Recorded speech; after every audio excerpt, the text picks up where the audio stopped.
Cubase comes with a wealth of different content, and a lot of it can be found under the Media tab.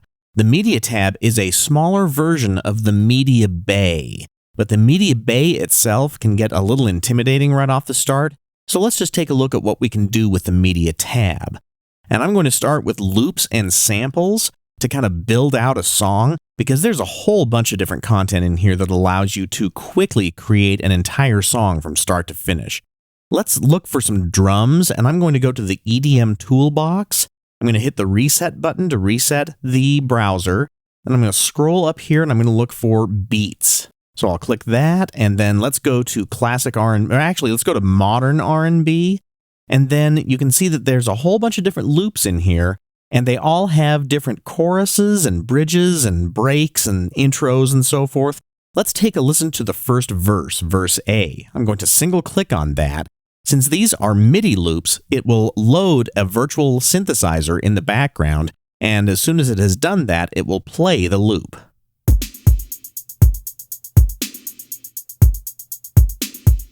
Or if you listen to a chorus, it will sound a little bit different.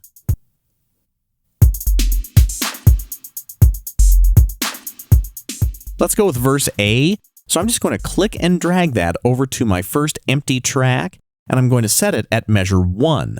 Whenever you're dragging media out of the Media Bay, it's a really good idea to make sure that you have Snap on and set to bar.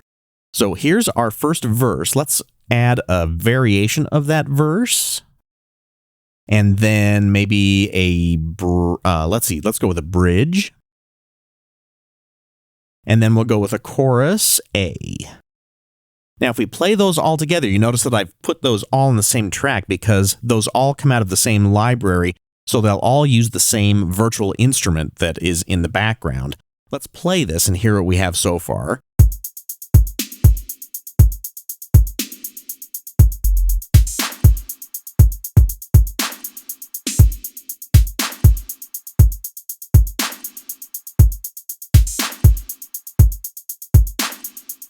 So that's a good start to a project.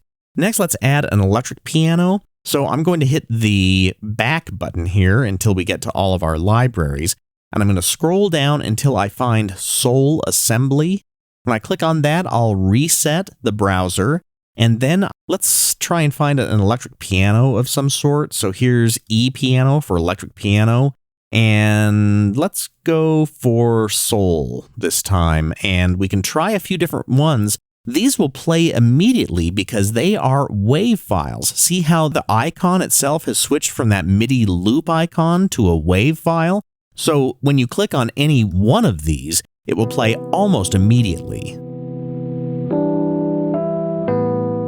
That's cool. I'm actually going to go with this Vintage Soul Rhodes B minor.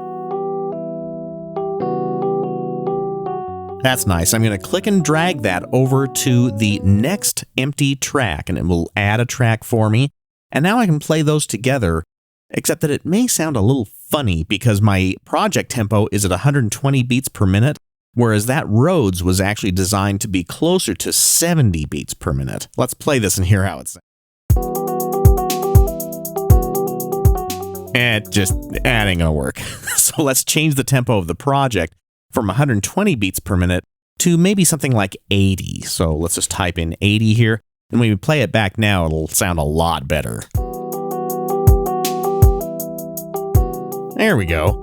And then let's add a bass to that, but let's add a virtual instrument.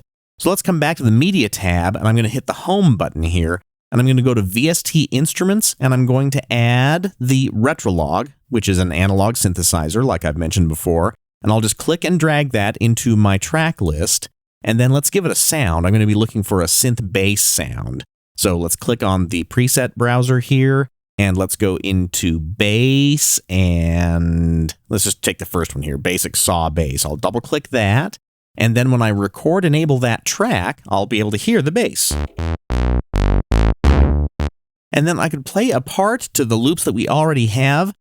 But what if I'm not very good at my music theory? Maybe I don't know what notes actually go with the B minor scale of our electric piano that we already have dragged into this project. Well, that's where the Chord Assistant comes in, which is a new feature of Cubase 11.